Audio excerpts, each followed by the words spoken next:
9:23, el Pleno de la Convención Constitucional deberá votar el informe de la Comisión de Sistema Político, donde se incluye la definición de que el Estado de Chile se funda en una democracia paritaria. Sí, vamos a conversar sobre este y otros temas con el convencional Jaime Baza a esta hora. ¿Cómo estás, Jaime? Buenos días.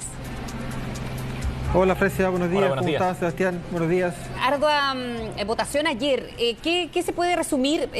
primero, Jaime, de lo que se fue votando ayer respecto al sistema político, con lo que eso ya van quedando algunas estructuras relativamente claras o consensuadas, por lo menos? Bueno, hemos tenido efectivamente unas jornadas de votaciones bien extenuantes. Ayer estuvimos hasta la medianoche, llegamos hasta la indicación número 600. Quedan entre hoy y mañana votar 170 indicaciones más, y lo que se está perfilando, y bueno, que ha sido resultado de las conversaciones previas, ¿verdad?, de las últimas semanas, es que vamos a tener un modelo presidencial atenuado. Esto es un presidente o presidenta de la República elegida por sufragio universal, que va a estar acompañada de la figura de un vicepresidente o vicepresidenta paritario, una dupla paritaria que se va a escoger de manera conjunta, y que va a contar además con la colaboración política de un funcionario de confianza de la Presidencia de la República, que hemos denominado ministro de Gobierno, que va a cumplir tareas de articulación política y programática entre los poderes del Estado, especialmente entre el Poder Ejecutivo y el Poder Legislativo, para la implementación del programa de gobierno y para la coordinación de la agenda legislativa. Jaime, esa figura, disculpe, una precisión, ¿el ministro de Gobierno reemplaza al actual Sexpress? Nosotros estamos pensando en una distribución de funciones distintas que le permita, por ejemplo, al ministro o ministra de Gobierno ser efectivamente el jefe de gabinete, ¿verdad?, que tome un rol de jefatura de gabinete, que le permita al mismo tiempo, por lo tanto, al Ministerio del Interior abocarse con mayor claridad a las cuestiones de interior y seguridad pública que hoy día caracterizan esa cartera, y al mismo tiempo, eventualmente, claro, liberar esa dimensión de articulación política que tiene Sexpress, generando dos ministerios más livianos, ¿verdad?, con menor carga política, y un colaborador importante, un ministerio de rango constitucional, como sería este ministro de Gobierno, que cumpliría una función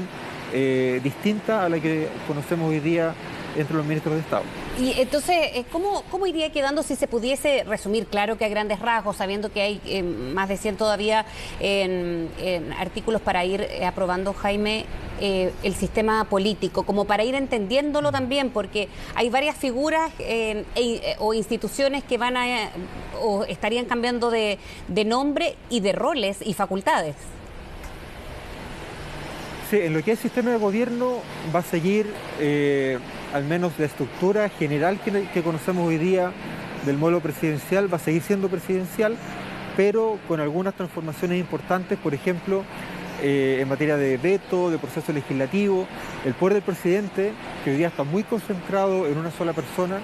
se va a distribuir de manera más equilibrada para generar mejores controles en el ejercicio del poder dentro específicamente del Poder Ejecutivo. Ese es el sentido que tiene la vicepresidencia, que existe en muchos países del mundo, el sentido que tiene también la figura del ministro de Gobierno, que también existe en otros países, que va a permitir efectivamente una distribución del poder político más efectiva y sobre todo un control más efectivo. Y a esto se suma el diseño del poder legislativo, que es la otra gran arista del diseño del sistema político, porque aquí han concurrido dos tipos de conversaciones. Primero, las conversaciones que giran en torno a la Cámara de Representación Política, que hemos pensado en una Cámara paritaria, de representación proporcional, y también en clave plurinacional, con escaños reservados para los pueblos originarios en proporción a la población que ellos son en el país. Y al mismo tiempo esa conversación se cruza con lo que el Pleno ya ha aprobado en materia de forma de Estado, que es un Estado regional, razón por la cual hemos pensado la creación de un órgano que hasta ahora se ha denominado Consejo Territorial, que cumpliría las veces de una Cámara de Representación Territorial para generar en la política nacional un espacio donde los intereses de las personas que viven en las regiones sean debidamente representados. Eso es lo que se ha llamado de alguna manera este unicameralismo territorial o bicameralismo asimétrico, que permite que dos órganos distintos representen por un lado la voluntad popular y por otro lado la voluntad de las regiones, y que puedan generarse ahí diálogos y canales de comunicación. Y ahí están las diferencias, ¿no?, de las últimas horas. Me refiero a este Consejo Territorial, que entiendo también se tiene que ir afinando el nombre, pero que se le han entregado, por lo menos en las últimas deliberaciones, más facultades parecidas a lo del Senado. ¿Qué atribuciones más se le han agregado que han marcado las diferencias, sobre todo en el pacto que tenían del Frente Amplio con el Partido Socialista y otros colectivos? Claro, aquí es muy importante, creo yo, poner sobre la mesa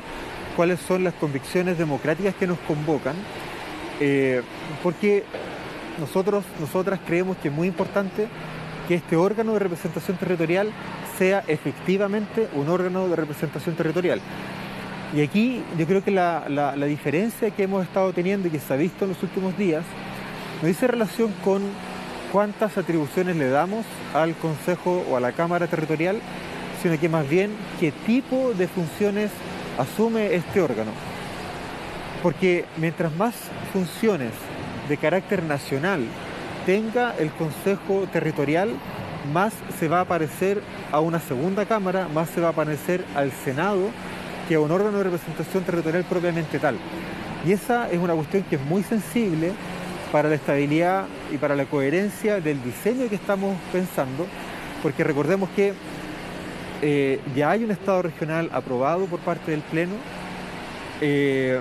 hay una demanda de representación territorial importante, ¿verdad? Las regiones efectivamente nos hemos sentido postergadas y excluidas de los procesos de toma de decisiones, y una de las principales críticas por lo demás que se le hizo a la propuesta unicameral fue precisamente que carecía de un espacio de representación territorial para las regiones. Entonces, para poder responder efectivamente a esas inquietudes y diseñar al mismo tiempo un sistema que sea coherente, es fundamental que esta segunda Cámara, que este órgano, este Consejo Territorial, sea pensado como un Consejo de Representación Territorial propiamente tal, y no como un Senado. Porque si vamos a replicar la lógica de atribuirle cada vez más atribuciones de carácter nacional al órgano de representación territorial, la facultad de representación territorial se va a empezar a diluir, y va a terminar siendo un órgano político como el Senado que conocemos hoy día. Jaime, ¿y qué facultades que se le están entregando ahora al Consejo, por ejemplo, irían en contra de ese espíritu que usted describe? Para ser bien precisos en esta explicación que usted ha dado. Por ejemplo, la concurrencia de ese Consejo con la designación de altas autoridades de la República,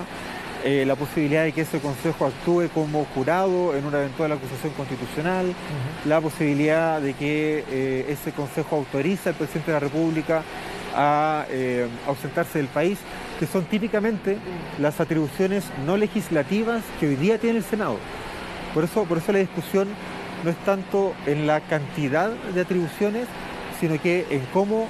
la incorporación inorgánica y poco reflexiva, a mi juicio, de atribuciones sobre el Consejo Territorial